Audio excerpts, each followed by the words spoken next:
Ikiwa kama katika Kwadragesima tunaomba kutesa mwili wetu kwa matendo ya kitubio, ni kusudi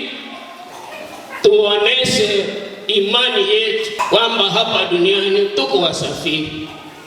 kwamba mwili huu utakapokufa roho yetu itakaa milele karibu na Mungu, ikiwa kweli kama tulitambua hali ambamo Mungu alituumba, na kwamba dhambi inapofanya kazi yake ya kuzoofisha mwili mpaka mauti, kwa ngambo ya kiroho tunaishi milele ikiwa kama tulishika amri za Mungu, tulishika vema injili ya Yesu Kristo,